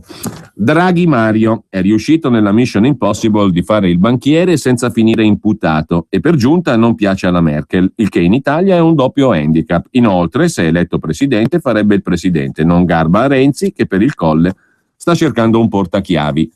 Visco Ignazio, come sopra, con aggravante, denuncia troppo spesso la corruzione. Prodi Romano, piace ai nemici del Nazareno, minoranza PD, Fittiani, Forza Italia e SEL potrebbero votarlo contro Renzi e Berlusconi bruciandolo. Ma Renzi potrebbe anticiparli e candidarlo contro di loro bruciandolo. Lui sta pensando di anticipare tutti e darsi fuoco. Padoan Piercarlo, essendo ministro dell'economia, vuol fare il ministro dell'economia, perciò Renzi lo manderebbe volentieri al Quirinale, se lì non volesse fare il presidente della Repubblica. L'elenco non è in ordine alfabetico, ma comunque. Fassino Piero, renziano di scuola gregantiana, dunque non sgradito ai PD antirenziani, nel 2006 si prostituì con un articolo fantoziano su Il Foglio, chiedendo a Berlusconi i voti per eleggere D'Alema. Così fu eletto Napolitano, che perciò lo adora. Chiamparino Sergio, candidato anfibio, renziano, non ostile agli anti-Renzi, PD gradito a Forza Italia, politico ma anche banchiere, curriculum pieno di poltrone ma anche di buchi di bilancio, ieri al Comune di Torino, ora in Regione Piemonte. Ce la può fare.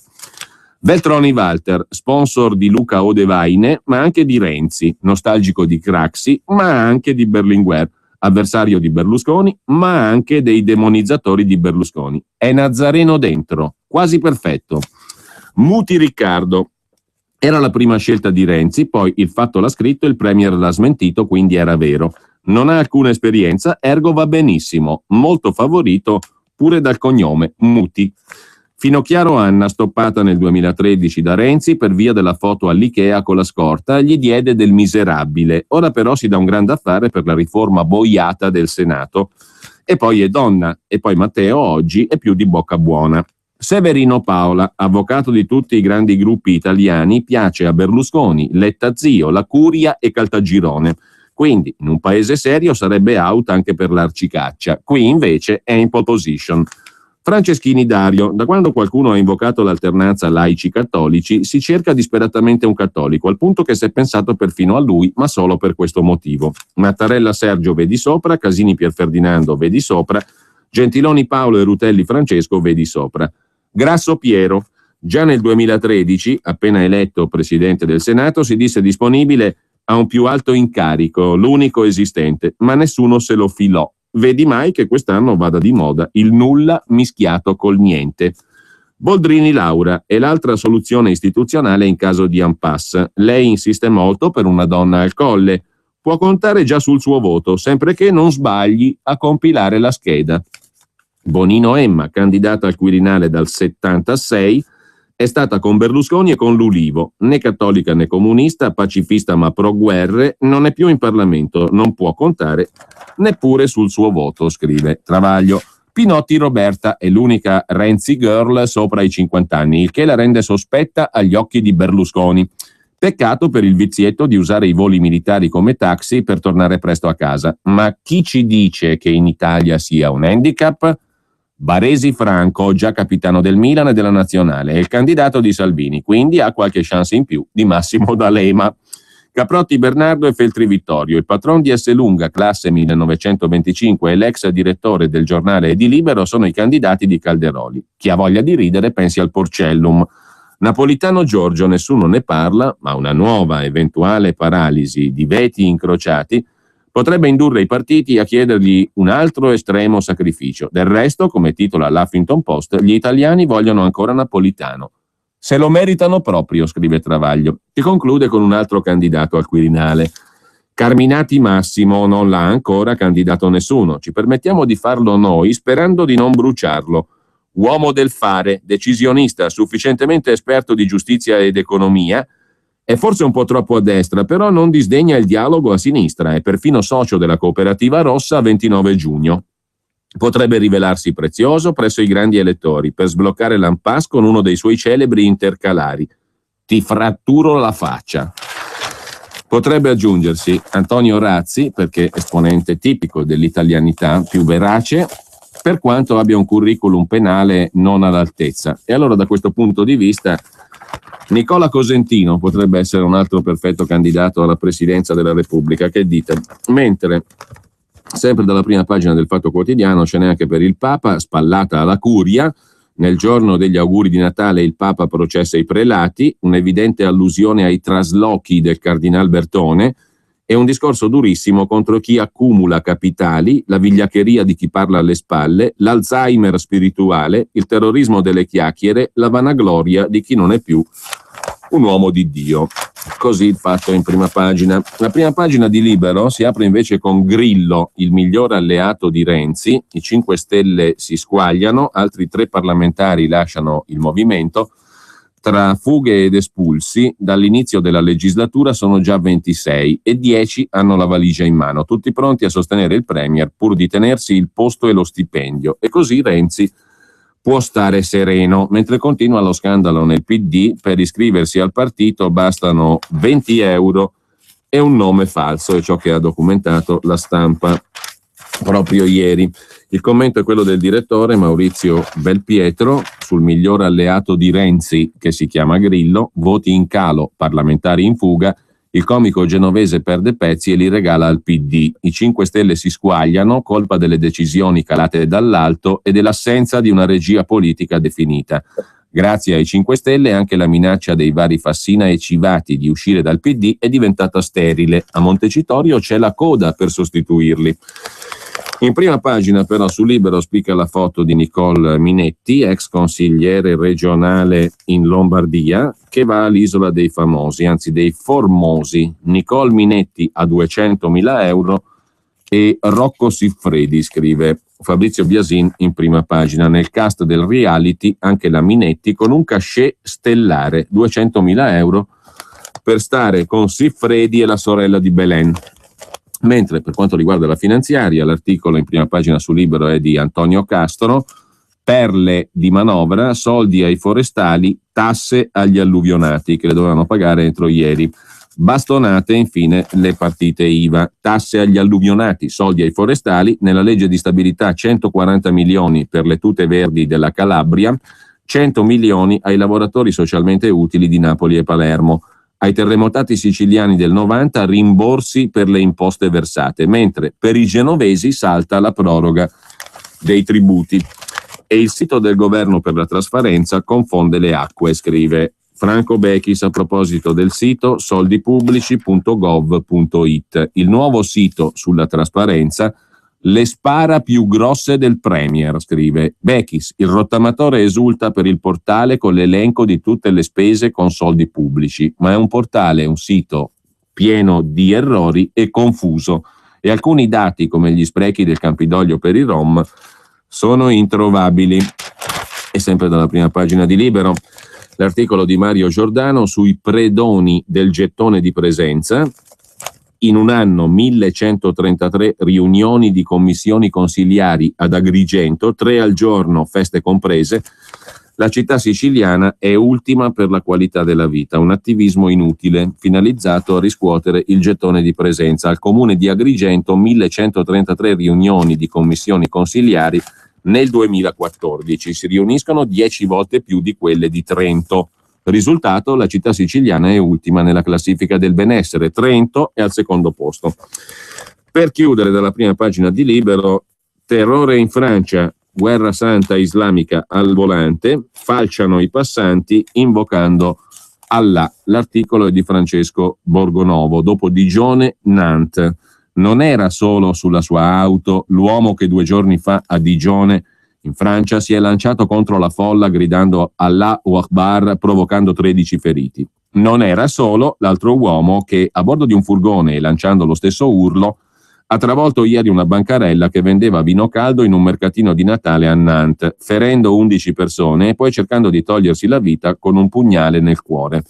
Non era solo Martin Couture Rouleau, 25enne canadese, che si era ribattezzato Abu Ibrahim al-Kanadi e alla fine di ottobre si è schiantato in macchina contro 2 soldati a Montréal, uccidendone uno. Non erano soli, scrive Borgonovo.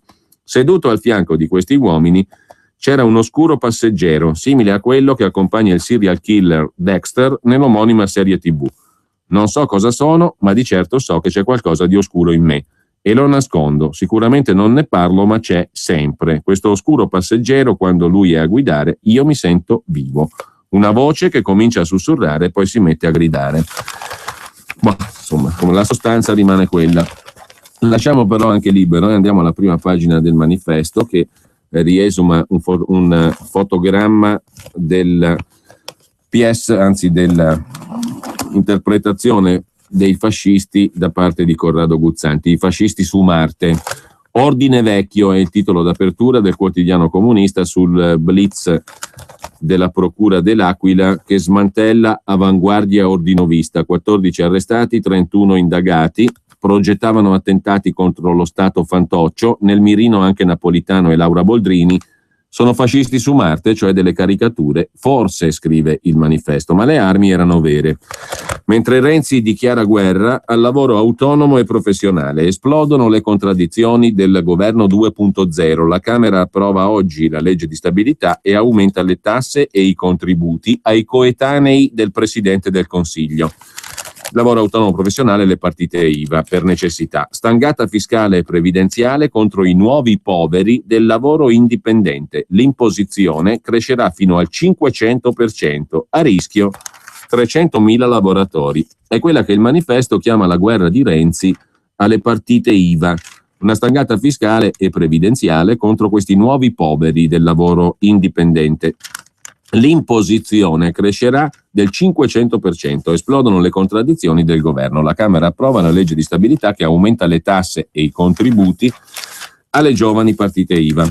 Mentre in Tunisia alla fine è svolta democratica, titola ancora il manifesto in prima pagina, Essebsi è il nuovo presidente. Beji Caid Essebsi, nuovo presidente della Tunisia, il primo democraticamente eletto dall'indipendenza nel 1956. L'annuncio, poco dopo le 15, da parte dell'istanza superiore indipendente per le elezioni, ha posto fine alle dispute. Essebsi ha ottenuto il 55,68% dei voti. Il suo rivale Marzouki, che paga la coalizione con gli islamisti, ha avuto il 44,3%. L'elezione di Essebsi, oltre a essere il primo passo concreto nel processo di democratizzazione della Tunisia, rappresenta anche l'inizio della Seconda Repubblica, scrive il manifesto. Mentre il quotidiano nazionale Giorno Nazione Resto del Carlino mette in prima pagina i tagli, ma solo a 1.000 poltrone. Il governo grazia 2/3 delle partecipate, ma assegna i compiti a casa. A gennaio gli obiettivi per decreto, via chi non supera l'esame. Il taglio delle partecipate non è obbligatorio e non è sanzionato se non lo si fa. Dietro front del governo sui tagli, soltanto 1.000 municipalizzate nel mirino e niente vendite forzate. In gennaio arriverà il decreto con le linee guida, si vedrà. Ma nella giornata in cui il Papa è presente su tutte le prime pagine, vediamo anche Avvenire, il quotidiano di ispirazione cattolica dei vescovi italiani. Esame di coscienza per tutta la Chiesa, è il titolo di prima pagina, tra virgolette, le parole del Papa che elenca 15 mali della curia e di ciascuno. I 15 mali elencati dal Papa sono il sentirsi immortale o indispensabile, l'eccesso di operosità, l'impietrimento mentale e spirituale, l'eccesso di pianificazione, la mancanza di coordinamento, l'Alzheimer spirituale, la rivalità e la vanagloria, la schizofrenia esistenziale, le chiacchiere e i pettegolezzi, divinizzare i capi, l'indifferenza verso gli altri, la faccia funerea, l'accumulare, i circoli chiusi, il profitto mondano e gli esibizionismi. Sono i 15 mali elencati dal pontefice nel discorso ai vertici vaticani, col commento di Stefania Falasca, l'editoriale su Avvenire, che inizia così: ieri il Papa non ha parlato, ha dipinto con la precisione analitica di un fanatic, la scrupolosa incisività, la vivida, sistematica cura del dettaglio con le quali Francesco ha tratteggiato l'elenco delle 15 patologie curiali, hanno fatto delle sue parole una vera e propria opera pittorica, come di scuola fiamminga. Nel tradizionale discorso natalizio ai collaboratori della Curia romana, Papa Francesco ha consegnato nelle mani di tutti una sorta di tela memorandum vademecum alla quale si potrebbe forse dare questo titolo: ecco ciò che non ci fa Chiesa di Cristo. Le sue parole sono chiarissime. Sempre poi dalla prima pagina di Avvenire, il Fatto di Francia, un'altra auto sulla folla e paura in Francia, islamici, mette eccezionalmente in maniera chiara in prima pagina Avvenire. Dopo l'episodio di Digione, ieri a Nantes, un uomo si lancia con un furgoncino contro il mercato di Natale al grido di Allahu Akbar. 11 i feriti, 5 sono gravi, scrive Avvenire in prima pagina. E lasciamo Avvenire per dare un'occhiata anche al secolo XIX di Genova. Qua c'è la questione degli alluvionati genovesi in coda per pagare le tasse. Grillo al prefetto, vergogna nazionale. Tasi, IRAP e partite IVA. La legge di stabilità è stata approvata, ma non ha trovato soluzione il problema delle tasse. Si pagavano ieri. Beppe Grillo dal prefetto dice stop a questa vergogna. I parlamentari liguri incassano un altro ordine del giorno pro alluvionati. Ieri la scadenza della proroga per le imprese danneggiate. E sempre dalla prima pagina del secolo XIX di Genova, spese pazze in regione Liguria, indagato il capogruppo del Partito Democratico Miceli per peculato. Il capogruppo del PD in Consiglio regionale Nino Miceli è indagato per peculato nell'inchiesta sulle spese pazze della Procura di Genova, in cui sono incappati altri 11 consiglieri di vari partiti, alcuni dei quali si sono dimessi. Interrogato, il capogruppo del PD non sarebbe stato in grado di dare un rendiconto dettagliato delle spese rimborsate al gruppo tra 2010 e 2012. E lasciamo anche il secolo XIX per dare un'occhiata alla prima pagina de Il Foglio. Qui c'è da segnalare oggi anche la rubrica di Andrea Marcenaro, l'Andreas Version, che si occupa di Roberto Saviano, che su Facebook alle ore 22:24 ha scritto: il 21 dicembre solstizio d'inverno. Questa notte sarà la più lunga dell'anno. Lunga notte per gli insonni come me evoca spettri, perché il mattino è il solo premio e conforto che compensa il dolore per il sonno mancato. Credo che la dimensione dell'insonne sia descrivibile come l'ansia dell'inappagato, la sete di giustizia, la pazienza inevitabile, il lento passo di chi vuole uscire da un luogo sospeso. Quando finirà la lunga notte in cui stiamo vivendo? Mi vengono in mente le parole di Edmondo Rostand: è di notte che è bello credere alla luce, anche stanotte che sarà la più lunga, scrive Saviano. Bon, commenta Andrea Marcenaro. Ma lo capisce Ezio Mauro cosa ha combinato? Andando invece a cose, diciamo, più serie, Giulio Meotti, autore dell'articolo principale di prima pagina sul Foglio di oggi, sul romanzo scandalo del romanziere francese Houellebecq, Sottomissione. Il romanziere, abbiamo letto la settimana scorsa le recensioni del nuovo romanzo, si immagina un presidente francese musulmano nel 2022. Al romanzo scandalo di Houellebecq, uno degli intellettuali islamici più famosi in Francia, Tariq Ramadan, nipote del fondatore dei Fratelli Musulmani, risponde con un libro di seduzione e conquista, un messaggio sull'Islam più ragionevole, ma più pericoloso, secondo Meotti. Un maestro nell'arte di sedurre la borghesia, Tariq Ramadan. E intanto a Nantes, quello che abbiamo raccontato prima, il problema di Tariq Ramadan, scrive Meotti, è che il suo messaggio sull'Islam in Europa appare come il più ragionevole. Lo conferma la sua intervista al settimanale Le Point. L'occasione è l'uscita del nuovo romanzo di Michel Houellebecq, Sottomissione, in Italia a gennaio, che racconta una Francia presto islamizzata, sotto spoglie decadenti e scorbutiche.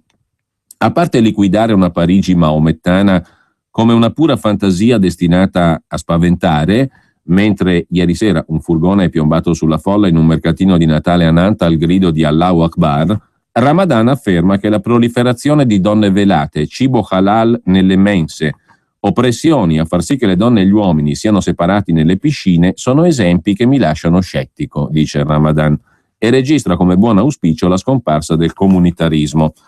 Nel rispondere a Houellebecq e all'altro libro del momento, Il suicidio francese di Éric Zemmour, Ramadan ha appena mandato in libreria il suo nuovo libro, Dell'Islam e dei musulmani, in cui spiega come l'Islam deve diventare un valore aggiunto nelle società occidentali. Ramadan non vuole musulmani invisibili che coltivino un senso di alterità nel cuore dell'Occidente, ma cittadini soggetti che promuovano la sua rivoluzione silenziosa in cui l'Islam diventa a pieno titolo parte dell'Europa. Basta falsi clivage, la mezzaluna è europea, non c'è scontro di civiltà, ma confronto, dice Ramadan, che per questo, apparendo più ragionevole, è ancora più pericoloso. Su Zemmour, una questione di libertà, si sofferma ancora il Foglio in prima pagina. Éric Zemmour ha pubblicato questo libro, del quale pure abbiamo letto alcune recensioni la settimana scorsa, Il suicidio francese, e il comitato di redazione della TV in cui lavora ha preso le distanze da lui. Una epurazione televisiva per Éric Zemmour dettata dal conformismo e un appello invece in prima pagina oggi sul Foglio di Giuliano Ferrara. Un primo ministro chiama i cittadini a boicottare il libro di un oppositore. Il suo ministro dell'interno ne chiede la messa al bando, sulla base di uno scandaloso mascheramento delle sue parole. Media, associazioni intellettuali denunciano in coro il nemico del popolo. Alcuni giornalisti chiedono che si faccia tacere quella voce dissidente e si rallegrano apertamente d'aver in parte vinto. Non succede nella Russia degli anni 50, ma nella Francia del 2014. Con queste parole si apre l'appello lanciato dal mensile Causeur a sostegno di Éric Zemmour, scrittore e polemista francese accusato di aver chiesto la deportazione di 5 milioni di musulmani in un'intervista al Corriere della Sera dello scorso ottobre. Una deportazione di 5 milioni di musulmani dalla Francia. Poco importa che l'autore dell'intervista che ha fatto scandalo, il giornalista del Corriere Stefano Montefiori, abbia spiegato più volte che Zemmour in realtà non ha mai pronunciato la parola deportazione, inserita dal giornalista stesso nella fase di scrittura del suo articolo.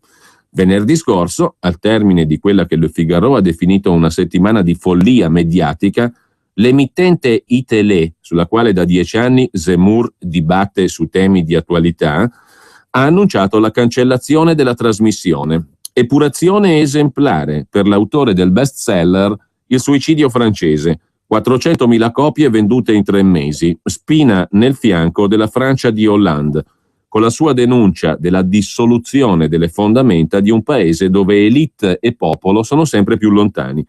Per la prima volta, ha scritto Causeur, nell'appello pro Zemmour, una catena televisiva sopprime la trasmissione più vista della sua offerta, creando una disciplina inedita e pericolosa. Il salto con l'elastico senza elastico. Un suicidio francese, si potrebbe ironizzare. La prova del totalitarismo del potere socialista, secondo altri. Né l'uno né l'altro. La fine della trasmissione televisiva è la vittoria del conformismo, la paura della discussione anche civile. Questo era civile la discussione settimanale tra Zemmour e colui che nella trasmissione gli faceva da antagonista, Domenach.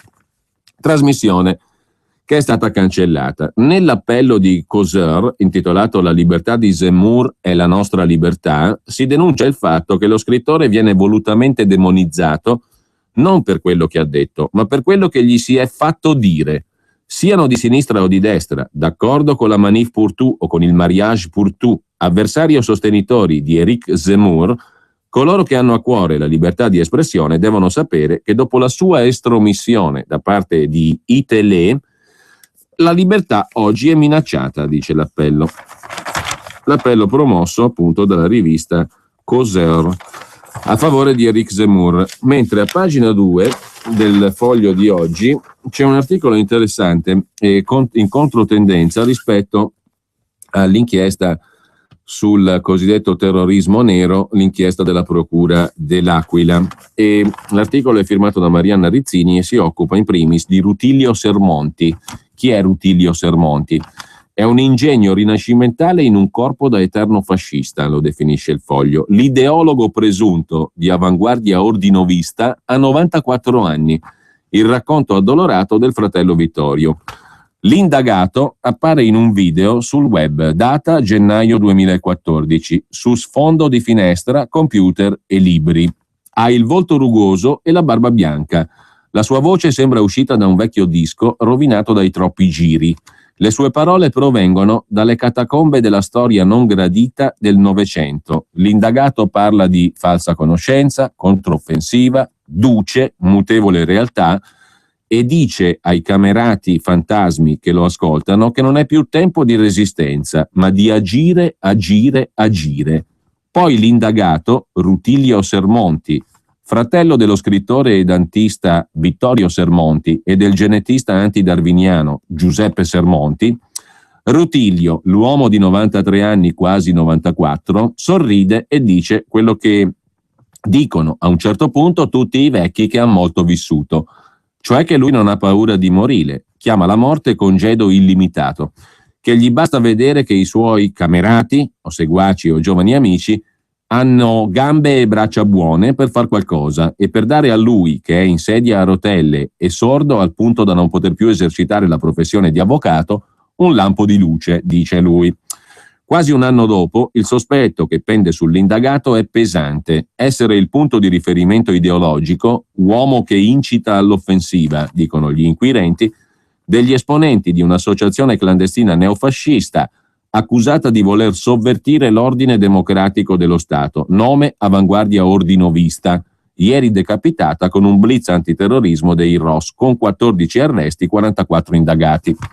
L'associazione, dice l'accusa, voleva far saltare in aria come birilli 10-11 magistrati o politici, più una sede di Equitalia coi dipendenti dentro, colpire una questura, forse una prefettura, dissotterrando armi della Seconda Guerra Mondiale o procurandosele con rapine, in vista della costituzione di un nuovo Stato repubblicano fascista, per cui l'indagato Rutilio Sermonti aveva già scritto una Costituzione, dopo aver spedito a nostalgici fascisti come lui un testamento spirituale in cui dice che l'eroe non è uno che non si allaccia le scarpe, non paga il telefono e non incassa lo stipendio, ma uno che spezza i vincoli che lo legano alla grigia materialità del quotidiano. Per fare cosa è materia di indagine. Rutilio Sermonti, dice chi tra gli ammiratori e seguaci in questi anni l'ha frequentato durante i festeggiamenti per il solstizio d'inverno, vive di nulla. Gli amici facevano sottoscrizioni in bar e birrerie nelle zone più remote del Lazio e dell'Abruzzo. Rutilio, dicono, ha fatto indispettire una prima moglie per la durezza della vita campestre alla quale si è sempre sottoposto per via della fede ecologista. Da ragazzo, durante la Seconda Guerra Mondiale, si era arruolato volontario nell'esercito regio, poi dopo l'8 settembre aveva aderito alla Repubblica di Salò. Non aveva mai dimenticato, ha raccontato al Resto del Carlino, il giuramento di fedeltà al duce, e lì è rimasto. Non si è più mosso, neanche quando, da studioso di zoologia, pittore e scultore, dipingeva tigri, ghepardi ed elefanti per il Museo dello Zoo di Roma, e neppure quando costruiva dinosauri in vetroresina e squali blu per musei di altre città. Scriveva libri sulle corporazioni e manuali per il combattente nostalgico. Cosa sia successo davvero lo dirà l'indagine. Si vedrà anche se Rutilio usasse così tanto il web, per gli inquirenti veicolo di reclutamento e invito all'azione terroristica, e per un anziano comunque terreno scivoloso, perché sul web spesso saltano i freni verbali dei giovani, figurarsi dei vecchi. Resta per ora la storia di un reduce, mezza in chiaro, mezza in ombra, immobilizzata nel fermo immagine di un ventennio che per Rutilio continuava a essere modello, scrive Marianna Rizzini sul Foglio di oggi. Questo sarebbe l'ideologo, è considerato comunque il presunto ideologo di Avanguardia Ordinovista, al centro dell'operazione di ieri. Mentre la nottata è passata, scrive il Foglio nel primo dei suoi editoriali, grazie a Napolitano, grazie a Berlusconi e grazie a Renzi, la nuova trinità della politica italiana, gli spettri non tornano. Sono loro che ci hanno fatto passare a nuttata, dice il Foglio, che ospita poi a pagina 3 un pezzo di Francesco Forte sul petrolio, che è motore e arbitro dell'economia, per capire perché il calo del prezzo del barile ha creato enormi reazioni a catena. Studiate l'industria suina. Negli ultimi 3 mesi il petrolio è arrivato a $55, scenderà. A osservare le oscillazioni storiche si scopre che il greggio non è mai stabile a lungo, per la sua natura di variabile incondizionabile da eventi esterni. Gli effetti su Europa, Italia e Russia e le analogie con la carne di porco in questo articolo di Francesco Forte. Mentre nell'ultima pagina 4, il Foglio si occupa con Andrea Affaticati di un altro movimento anti-islamico, stavolta in Germania, Pegida, che è contro l'islamizzazione e preoccupa molto i tedeschi. Hanno partecipato di nuovo in massa, solo che stavolta i sostenitori di Pegida, patrioti europei contro l'islamizzazione dell'Occidente, anziché sfilare per le strade di Dresda, si sono riuniti davanti al Teatro dell'Opera, la famosa Semperoper, e hanno intonato canti natalizi, ma non erano lì per prepararsi al Natale. Tutta colpa di Angela Merkel, scrivono alcuni commentatori politici. Prima il partito Alternativa per la Germania, la AfD, ora Pegida, entrambi nati alla destra della CDU di Angela Merkel. Con la cancelliera il partito si è spostato verso il centro, lasciando orfani i conservatori. È da metà ottobre che ogni lunedì Pegida chiama all'appello i suoi sostenitori a Dresda contro l'islamizzazione dell'Occidente. È un movimento che preoccupa molto la cancelliera tedesca. Mentre il Foglio si segnala anche per il suo inserto di oggi un articolone firmato da Mario Rimini intitolato Candide in Australia, lo splendido isolamento del Lucky Country, del fortunato paese australiano, e l'incursione islamista troppo difficile da accettare, il tradimento delle élite, il punto di vista di un italo-australiano, cioè appunto l'autore dell'articolo, Mario Rimini. La follia omicida del jihad islamista in un bar che era un po' l'icona di Sydney, un'oasi di libertà e consumismo, da una parte gli australiani semplici col sogno di Bali, dall'altra i cosmopoliti, e la rimozione della questione islamica. L'autore del gesto è un predicatore musulmano, ma autorità e media ufficiali hanno negato, anche in Australia, come in Francia, la matrice terroristica. Non è terrorismo. Nelle stesse ore i telegiornali, così come Obama, preferivano dar voce a una campagna antirazzista che è nata su Twitter, perché, cosa curiosa, un'ora dopo che si è capito chi era il tizio che ha tenuto gli ostaggi nel caffè di Sydney, è partito su Twitter un hashtag per dire che, per carità, dobbiamo solidarizzare con gli islamici perché questo gesto non contribuisca ad aumentare i pregiudizi nei loro confronti. È partito in simultanea praticamente questa campagna a cui fa riferimento anche Mario Rimini in questo suo articolo sul Foglio. Riusciamo adesso giusto a dare un'occhiata anche alla prima pagina del Sole 24 Ore, che apre il quotidiano di Confindustria con la notizia dei BOT, i buoni ordinari del Tesoro, che vanno sotto zero, tassi negativi a 3 mesi e i BTP decennali sotto il 2%, lo spread con i buoni del Tesoro tedeschi a 133%.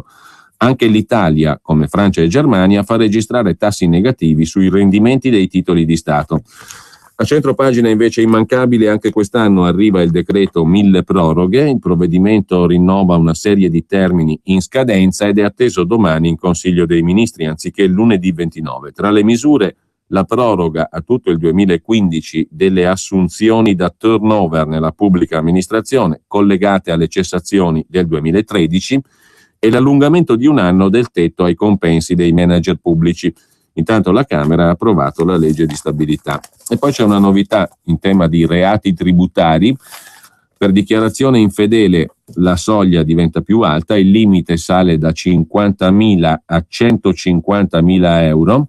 L'illecito riguarderà anche i 7,70 dei sostituti di imposta. Ultima chance per l'abuso del diritto e i nuovi reati tributari. Il provvedimento attuativo della delega fiscale è atteso domani al Consiglio dei Ministri.